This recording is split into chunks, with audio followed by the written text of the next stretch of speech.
Okay, you're ready to jump in? Okay, should I just go? Mm-hmm. All right.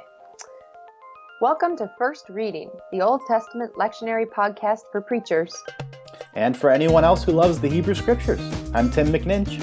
And I'm Rachel Wren. We're both preachers who love the Old Testament, and we're pursuing Old Testament PhDs at Emory University.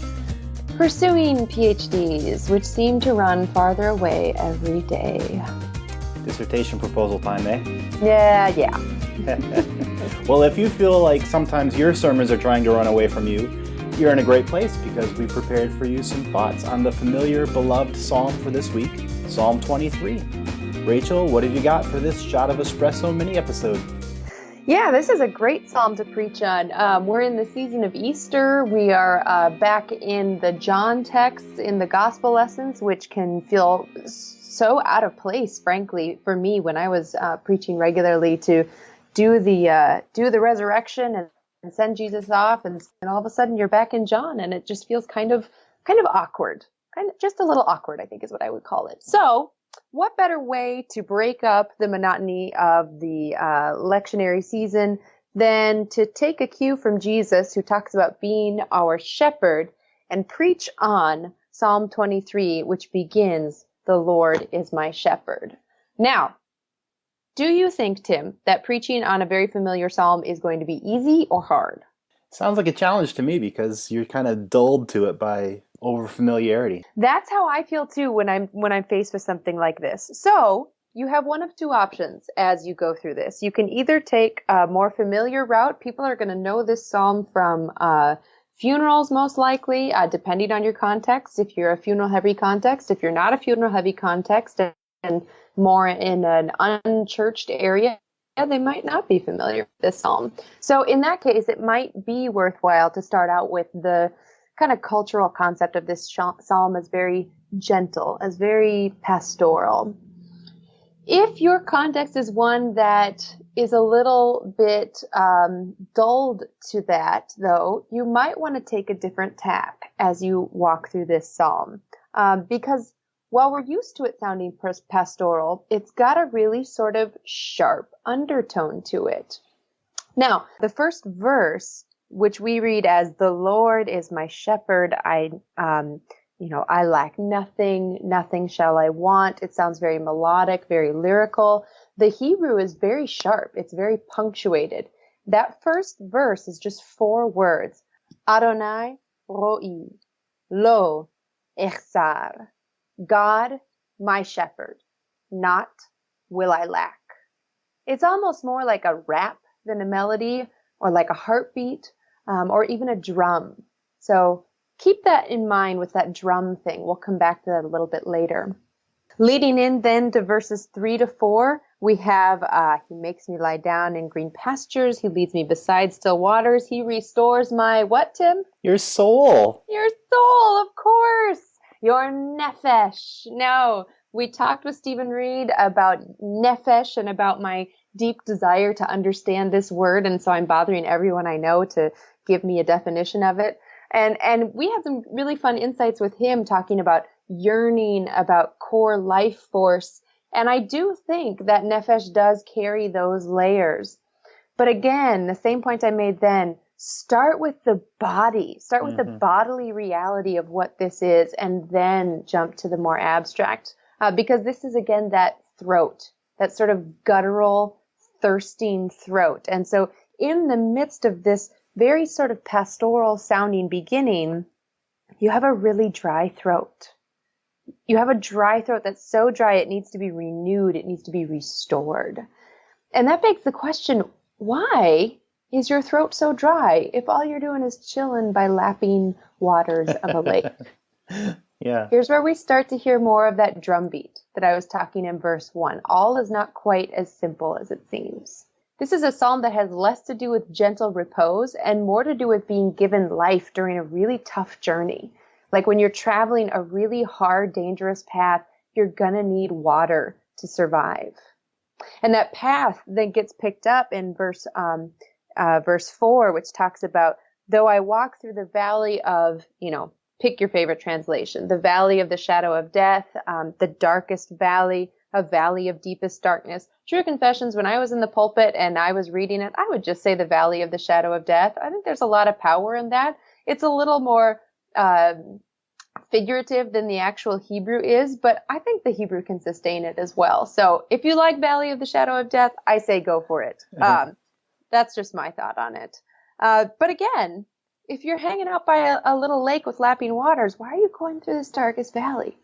Why are you going through the valley of a shadow? What's going on there? Now, of course, it's not one that causes fear in the psalmist, because we find out at the end of verse 4 of the rod and the staff of the shepherd. A rod and a staff. Again, something we're used to seeing in very beautiful stained glass windows or paintings.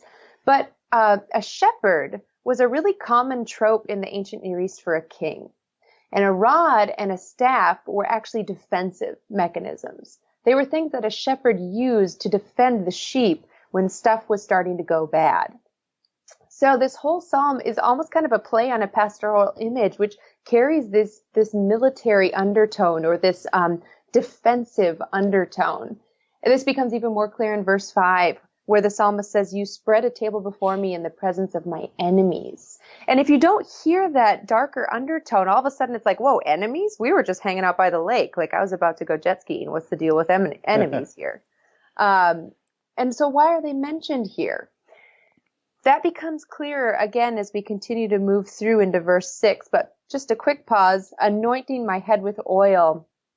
Tim, who do you know was anointed with oil in the ancient Near East? That would be kings, I think, especially of David and when he was anointed by Samuel. Yeah, kings for sure were. Honored guests were as well, which again is a story from John when, and it's actually in all four Gospels, when Jesus is anointed with precious perfume or precious oil by the woman who then wipes her hair with his feet. Wipes his feet with her hair. Well, I'm sorry. Okay, let me try that again. Who then wipes her feet with her, who then wipes his feet with her hair. It took me 3 times to say that, so I'm going to just put that out there. Also, something else that was anointed was dead bodies. So you get this kind of whole overflow of imagery when it talks about being anointed with oil, especially if you think about the danger undertones that are in this psalm. Now, the last verse is really where it gets interesting, because again, we're used to it being so sweet. Surely goodness and mercy shall follow me all the days of my life. I mean, it sounds lovely. The rhythm of the English is beautiful, but that follow is really more pursue.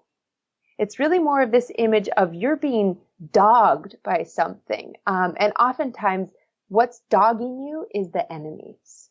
So the enemies who are mentioned back in verse 5 here are replaced with goodness and mercy. Really, tov v'chesed is more like goodness and steadfast love. So the promise at the end is really turns that enemy image on its head. But we miss that if we just kind of allow only the sweetness to rise to the top in this psalm. Now, preaching pitfalls. If you're going to preach on a familiar text, avoid the overly sweet and saccharine. If you are going to preach on this sort of darker undertone or military undertone, avoid military glorification. The reality of the military is that people are hurt and people die. And I think veterans are the first to lift up that reality of their experience. So if you are not a veteran or aren't quite familiar with that, maybe check this out with some of the vets in your community, in your congregation, and see how they hear what you're saying about this psalm. Now, of course, for a sermon angle, it doesn't necessarily have to be military, but in a world that feels edgier than maybe it has in recent years, your people might appreciate an edgier take on this psalm. Green pastures are life-giving not just because of their beauty, but because they mean survival along the journey. Darkest valleys confront us in so many places in our lives. And our shepherd is visible in that darkest valley because of a rod and a staff, but also because of that rod and staff is ready and willing to defend us, to keep anything from snatching us from his hand, as Jesus says in the gospel lesson for today. After being pursued by enemies, God prepares a table before us, anoints us, and promises us that in the midst of this, only goodness and steadfast love shall ever pursue us again. Fantastic. Well, that sounds like a great note to end our conversation on today. Thanks for a new take on a familiar psalm, Rachel. My pleasure. Now remember, you can always check out more of our stuff on firstreadingpodcast.com. Leave us a message, tell us how much you love the podcast, how amazing we look. Tim, they can't see us. Well, don't ruin the moment, Rachel. I've often been told I have a face for radio. Until next week, I'm Tim McNinch. And I'm Rachel Wren. Happy preaching.